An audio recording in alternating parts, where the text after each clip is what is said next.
Hello everyone. आज की video में हम बात करने वाले हैं इंटेलिजेंस के बारे में। इंटेलिजेंस जो शब्द है, इसकी अवधारणा क्या, कॉन्सेप्ट है इंटेलिजेंस का, इसके बारे में अलग अलग मनोवैज्ञानिकों ने अपनी परिभाषाएं दी हैं, उसके बारे में बात करेंगे। फिर हम इसकी प्रकृति और इसके विभिन्न प्रकारों के बारे में भी बात करेंगे। आज का जो ये लेक्चर रहेगा, ये बहुत इम्पोर्टेंट टॉपिक है इंटेलिजेंस का, जो कि एचटेट, सीटेट, DSSB इन सब चीज़ों के पॉइंट ऑफ व्यू से बहुत ज़्यादा इम्पोर्टेंट है। काफ़ी सारे क्वेश्चंस इसमें देखे गए हैं। ये जो इंटेलिजेंस का जो लेक्चर आप देख रहे हैं, ये पार्ट 1 है, जिसके अंदर हम जस्ट इंटेलिजेंस और इसके बारे में बात करेंगे। कॉन्सेप्ट, डेफिनेशन, नेचर और टाइप्स। आगे की जो वीडियोस हैं, इंटेलिजेंस को पूरा कवर करेंगे। हर इसके दो से 3 पार्ट्स और अभी आ सकते हैं, जिसमें हम फैक्टर्स के बारे में बात करेंगे। कौन-कौन से ऐसे फैक्टर्स हैं जो इंटेलिजेंस को अफ़ेक्ट करते हैं किसी भी पर्सन की। और इसके साथ ही हम आईक्यू का जो कॉन्सेप्ट है, इंटेलिजेंस क्वोटिएंट, उसके बारे में बात करेंगे एक वीडियो में। उसके ऊपर अलग से वीडियो जो है मैं कोशिश करूँगी बनाने की। उसके बाद हम इंटेलिजेंस की जो थ्योरीज़ हैं, बहुत ही इम्पोर्टेंट पार्ट है थ्योरीज़ ऑफ इंटेलिजेंस। बहुत सारी थ्योरीज़ हैं। गिलफोर्ड का इंटेलेक्चुअल मॉडल है, और जो गार्डनर की जो थ्योरी है, बहुत इम्पोर्टेंट है। बहुत बार बहुत सारे क्वेश्चंस आते हैं, और लास्ट में जब हम इससे रिलेटेड क्वेश्चंस जो हैं उनको भी कवर करेंगे। और मैं एक मैराथन वीडियो बनाने की कोशिश करूँगी कमिंग डेज़ के अंदर। इंटेलिजेंस से रिलेटेड जितने भी PYQs हैं, उसके अंदर कवर किए जाएंगे। तो चलिए स्टार्ट करते हैं आज का जो हमारा लेक्चर है इंटेलिजेंस का। तो इंटेलिजेंस जो वर्ड है, उसको पहले हमें समझने की ज़रूरत है। हम अपनी रोज़मर्रा की ज़िंदगी में बहुत बार ये शब्द जो है वो सुनते हैं। इंटेलिजेंट, कोई भी पर्सन है जो बहुत ज़्यादा इंटेलिजेंट है, बुद्धि है उसके अंदर। तो हम इसको मेज़र कर सकते हैं कि किसके अंदर ज़्यादा बुद्धि है या किसके अंदर कम बुद्धि है। तो ये चीज़ें हम किस तरीके से पता लगाते हैं? तो सबसे पहले अगर हम बात करें, तो बुद्धि के कारण ही मानव अन्य सभी प्राणियों में सर्वश्रेष्ठ है। क्योंकि हम जो ह्यूमन बीइंग्स हैं, वो किसी भी चीज़ को सीख सकते हैं, किसी भी चीज़ को समझ सकते हैं, याद कर सकते हैं, या हम जो है किसी चीज़ के बारे में सोच विचार कर सकते हैं। तो ये सब गुण जो हैं, हमें दूसरे प्राणियों से श्रेष्ठ बनाते हैं। तो इन सब चीज़ों का हम दिन प्रतिदिन जो है ये वर्ड हमें सुनने को भी मिलता है। तो इसको अगर हम समझें, तो इसको जो है बुद्धि को समझने के लिए इसको हम 3 जो वर्ड्स हैं, 3 पार्ट्स में अगर हम बाँटें इसको, तो उसमें अगर हम देखें, सबसे पहला जो है समायोजन की योग्यता के रूप में। समायोजन की योग्यता के रूप में अगर हम देखें, तो intelligence has an ability to adjust. तो एडजस्ट की एबिलिटी टू एडजस्ट, कि हम किस तरीके से समाज में समायोजन स्थापित कर पाते हैं दूसरों के साथ, कैसे हम एडजस्ट हो पाते हैं, और किस तरीके से जो है एक मनुष्य समाज में सामंजस्य स्थापित कर पाएगा।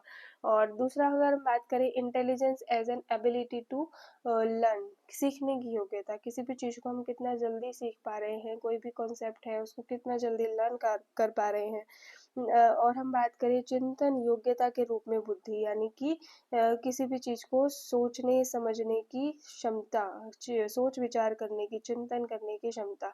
तो इसके बारे में हम बात करें, अलग अलग मनोवैज्ञानिकों ने जो इसकी परिभाषाएं दी है इन्हीं कॉन्सेप्ट के ऊपर। तो सबसे पहली परिभाषा जो है, समायोजन, सबसे पहला जो कॉन्सेप्ट है कि बुद्धि समायोजन की योग्यता के रूप में, intelligence as an ability to adjust.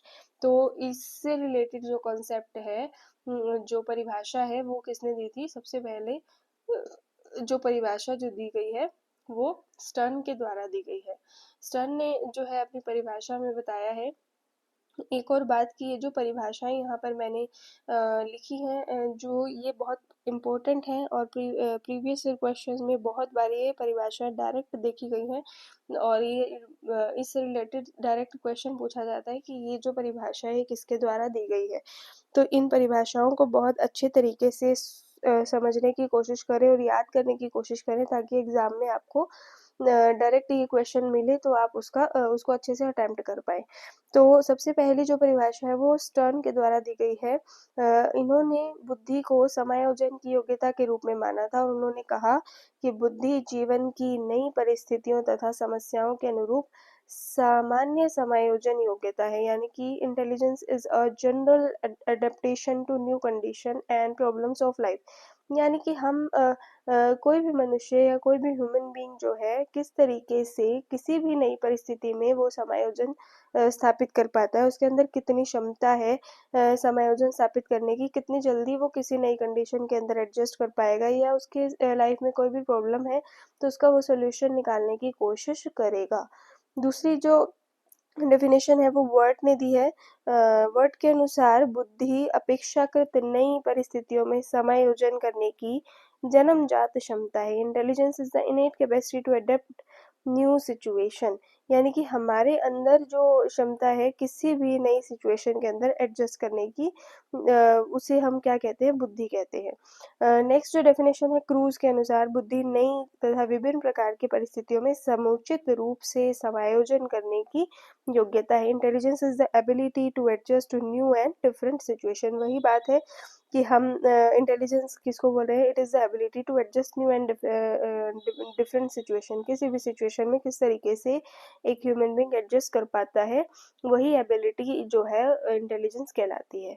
आगे हम बात करें जो हमारा सेकंड, इसके अंदर हमने दूसरा भाग जो हमने दूसरे भाग में जो हमने बांटा था, intelligence is an ability to learn, यानी कि सीखने की योग्यता के रूप में बुद्धि। तो उसमें बंकिंग हमने अपने जो है विचार दिए हैं कि सबसे पहले बुद्धि सीखने की योग्यता है, यानी कि कुछ भी हम लर्न कर रहे हैं तो ability to learn, it is the simplest definition given by बंकिंघम।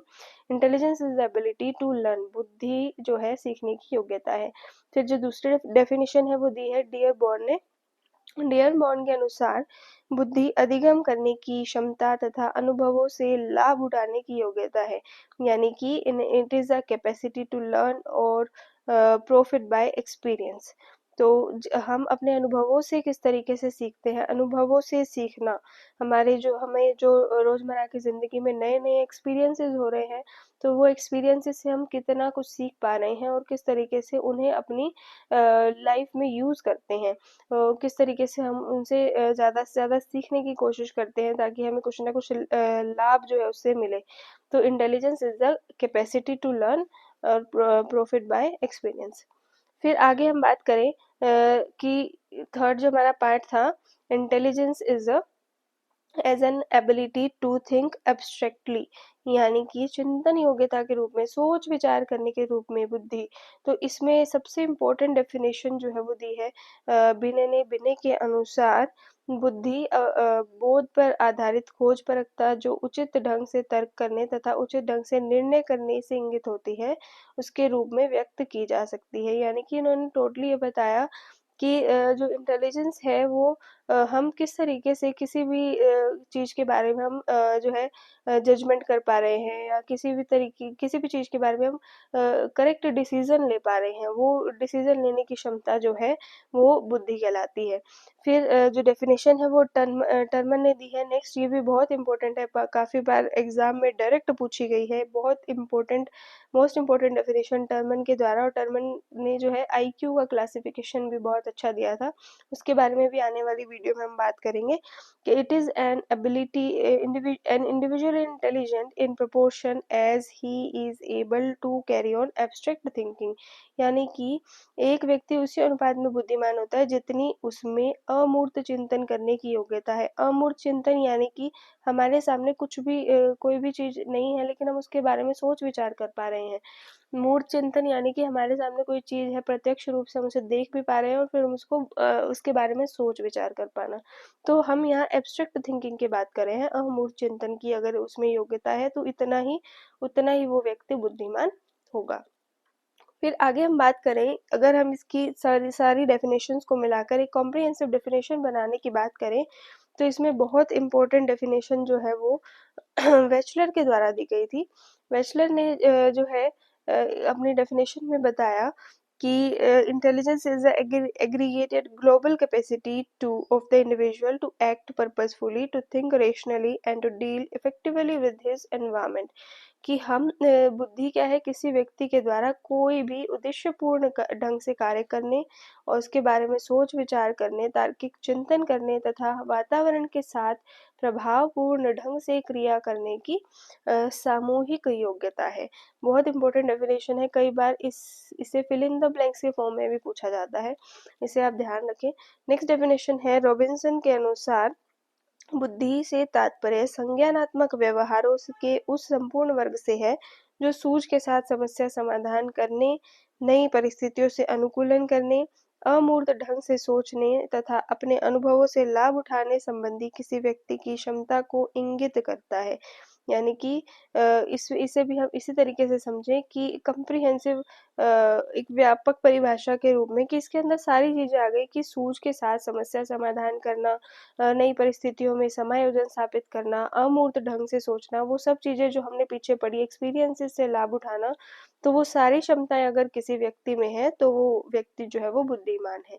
तो ये अगर हम बात करें, हर एक पॉइंट जो है इस डेफिनेशन के अंदर कवर किया गया है। आगे हम बात करें बुद्धि की प्रकृति के बारे में, nature of intelligence. Nature of intelligence यानी कि हम बुद्धि को किस तरीके से देख रहे हैं, या हमने अभी तक बुद्धि के बारे में कितना समझा है। तो सबसे पहला पॉइंट ये है कि बुद्धि वातावरण के साथ प्रभावकारी ढंग से समायोजन करने की क्षमता है, कि हम वातावरण में किस तरीके से एडजस्ट कर पा रहे हैं। हमारा आसपास का जो वातावरण है, व्यक्ति समाज में रहता है, इसीलिए मनुष्य को सामाजिक प्राणी कहा गया है। तो समाज में रहना है बहुत अच्छे तरीके से, तो उसे समाज के साथ समायोजन स्थापित करना पड़ेगा।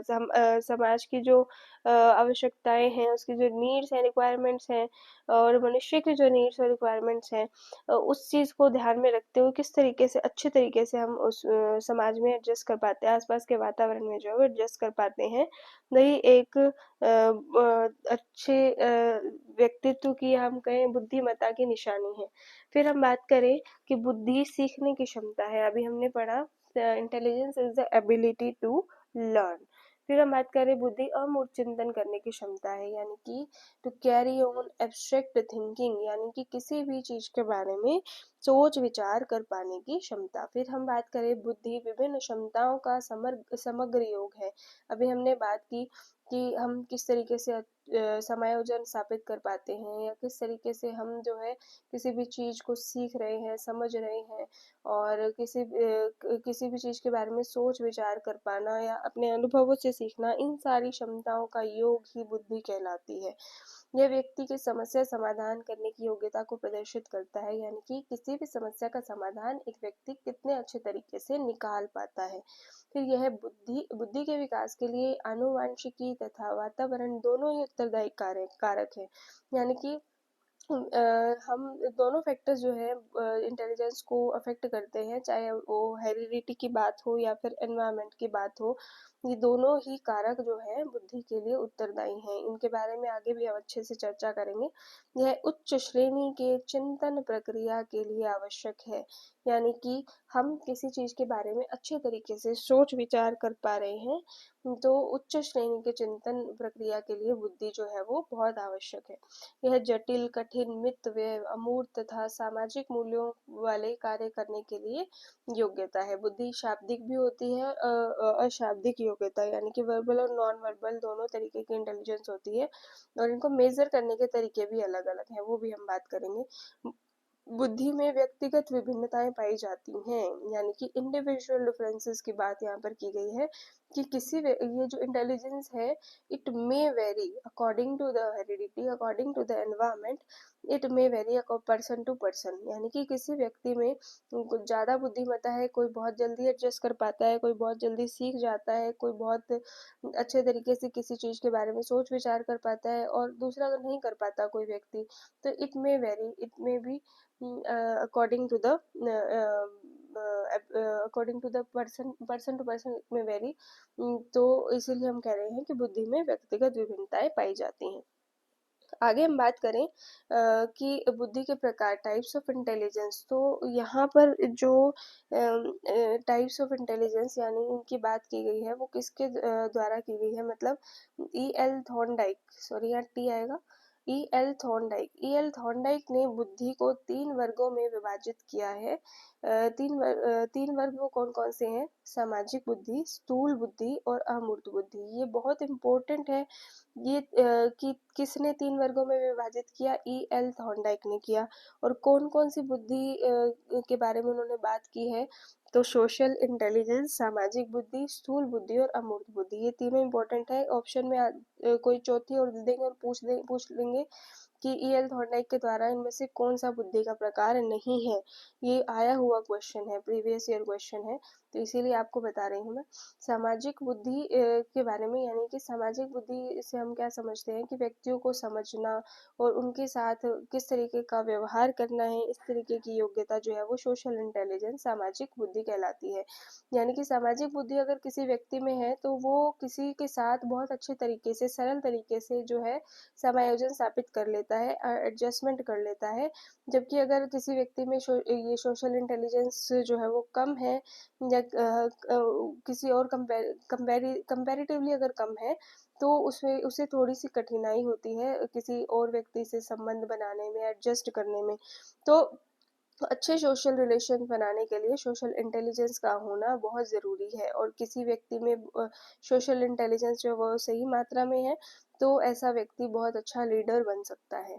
आगे हम बात करें जो दूसरा हमारा टाइप है स्थूल बुद्धि, यानी कॉन्क्रीट इंटेलिजेंस। कॉन्क्रीट यानी कि मूर्त बुद्धि भी इसे बोला जाता है, यानी कि किसी भी वस्तु के बारे में उसको देखना, समझना, समझने की कोशिश करना और उसे किस तरीके से हम प्रयोग में ला सकते हैं, ये सब सोचने विचारने की क्षमता जो है वो कॉन्क्रीट इंटेलिजेंस कहलाती है। तो यह वास्तविक परिस्थितियों को समझने तथा उनके अनुकूल व्यवहार करने की योग्यता, यानी कि हम अपने दैनिक जीवन में बहुत सारे उपकरणों का प्रयोग करते हैं, बहुत सारे जो है हमारे डिवाइसेस, बहुत सारे चीज़ों का हम जो उपयोग कर रहे हैं, तो उसमें ये स्थूल बुद्धि की आवश्यकता होती है। यानी कि ऐसे बुद्धि वाले व्यक्ति जीवन में भौतिकवादी होते हैं और जो है अच्छे व्यापारी बन सकते हैं। तो कॉन्क्रीट इंटेलिजेंस जिसमें अच्छी मात्रा में होगी वो व्यापारी, वो व्यक्ति जो है व्यापारी बन सकते हैं। अभी हमने सोशल इंटेलिजेंस की बात की, तो जिसके अंदर सोशल इंटेलिजेंस अच्छी बहुत ज़्यादा होगी तो वो लीडर बन सकता है। फिर आगे हम बात करें, थर्ड जो पॉइंट है एब्स्ट्रैक्ट इंटेलिजेंस, यानी कि अमूर्त बुद्धि। अमूर्त बुद्धि यानी कि ये इस तरीके के इससे अभिप्राय क्या है कि शाब्दिक तथा गणितीय संकेतों को समझने और प्रयोग करने की योग्यता है। यानी कि जो हम पढ़ने लिखने में या हम सोच विचार करने में जो इंटेलिजेंस हमारी होती है वो अमूर्त बुद्धि की आवश्यकता हमें होती है। तो अमूर्त बुद्धि का सर्वोच्च रूप जो है हमें गणित तथा विज्ञान के सूत्रों, समीकरणों और दार्शनिक विचारों में दिखता है। तो ऐसी बुद्धि वाले लोग जो होते हैं वो प्राय कलाकार, चिंतन और वैज्ञानिक होते हैं। तो ये इम्पोर्टेंट पॉइंट्स हैं जो आपसे ये क्वेश्चन पूछा जा सकता है कि व्यापारी जो होते हैं, जो हमारे ट्रेडर्स होते हैं, तो उनके अंदर किस तरीके की इंटेलिजेंस पाई जाती है, या जो हमारे आर्टिस्ट होते हैं उनके अंदर किस तरीके की इंटेलिजेंस पाई जाती है। ऑप्शंस में ये तीनों आपके जो है वो दे देंगे और आपसे पूछा जाएगा, तो आपको ये चीज़ आपको क्लियर होनी चाहिए कि कॉन्क्रीट इंटेलिजेंस क्या है, यानी कि किसी भी वस्तु को देखने, समझने और उनका प्रयोग करने की योग्यता। और अमूर्त बुद्धि जो है लिखने, पढ़ने, सोचने विचारने की जो क्षमता होती है वो अमूर्त बुद्धि कहलाती है। तो ऐसी बुद्धि जो है कलाकार, चिंतक, जो हमारे साइंटिस्ट हैं, वैज्ञानिक हैं, उनके अंदर जो है एब्स्ट्रैक्ट इंटेलिजेंस पाई जाती है। तो आज की वीडियो में हमने बात की। इसके अलावा दो और प्रकार भी हैं, वो बहुत बार पूछे गए हैं। इमोशनल इंटेलिजेंस यानी कि संवेगात्मक बुद्धि, यानी कि हम अपनी इमोशंस को, हमारे जो संवेग हैं या दूसरों को हम कितने अच्छे तरीके से समझ पा रहे हैं, तो हम अपने संवेगों को किस तरीके से नियंत्रित कर पाते हैं, किस समय हंसना है, किस समय रोना है, कैसा रिएक्शन हमें देना है। तो ये क्या कहलाती है? इमोशनल इंटेलिजेंस कहलाती है। ये बहुत इंपॉर्टेंट कॉन्सेप्ट भी है आज के टाइम में। तो ये बुद्धि अपने संवेग व दूसरों के संवेग को समझने में सहायक है। ये संवेगात्मक समस्याओं को हल करने में मदद करती है। अगर किसी व्यक्ति में इमोशनल इंटेलिजेंस की कमी है तो वो व्यक्ति अपने इमोशंस पर कंट्रोल नहीं कर पाएगा और वहाँ पर जो है उसे बहुत सारी समस्याओं का सामना करना पड़ सकता है।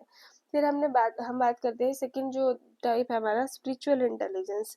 इसके बारे में भी आजकल हम देख रहे हैं स्पिरिचुअल इंटेलिजेंस, जैसा कि इमेज में भी दिखाया गया, आध्यात्मिक बुद्धि, यानी कि यह व्यक्ति के आध्यात्मिक परिपक्वता का यानी कि स्पिरिचुअल मैच्योरिटी को दिखाता है। ऐसी बुद्धि वाले व्यक्ति जो होते हैं सेल्फ डिसिप्लिन होते हैं, कर्तव्य परायण होते हैं, परोपकारी होते हैं, चेतना का विकसित स्वरूप उनके अंदर होता है। तो ऐसे इनका सोचने का तरीका जो होता है वो मानवतावादी उपागम पर आधारित होता है कि किसी भी मतलब लोगों के बारे में सोचना, उनको समझने की कोशिश करना, उनके प्रति जो है आदर का भाव रखना, इस तरीके की मानवतावादी जो है उपागम जो होते हैं इनके अंदर होते हैं स्पिरिचुअल इंटेलिजेंस के जो व्यक्ति होते हैं। तो आज की वीडियो में हमने बात की जो हमारे इंटेलिजेंस के बारे में, इंटेलिजेंस का जो कॉन्सेप्ट है उसे समझा, उसकी जो डेफिनेशन है, ये सारी डेफिनेशंस बहुत इंपॉर्टेंट है, इन्हें आप अच्छे से याद करें। ये प्रीवियस ईयर क्वेश्चंस में आई हुई हैं और आगे भी आ सकती हैं, तो इन्हें अच्छे से हमें पता होना चाहिए कि कौन सी डेफिनेशन जो है वो किसने दी है। साथ ही हमने नेचर के बारे में भी देखा, टाइप्स के बारे में भी देखा। तो आगे आने वाली वीडियो में हम बात करेंगे फैक्टर्स अफेक्टिंग इंटेलिजेंस और आईक्यू के बारे में बात करेंगे, साथ ही थ्योरीज के बारे में भी इसमें हम बात करेंगे। तो आगे जो है इससे रिलेटेड क्वेश्चंस जो है वो आगे की वीडियोस में जो है कंप्लीट इंटेलिजेंस की के ऊपर जो भी प्रीवियस ईयर क्वेश्चंस जो आए हुए हैं उनको भी हम डिस्कस करेंगे, ताकि आपको आइडिया हो जाए कि किस तरीके के क्वेश्चंस जो है वो एग्जाम में देखे जाते हैं। तो थैंक यू सो मच, मिलते हैं नेक्स्ट वीडियो में।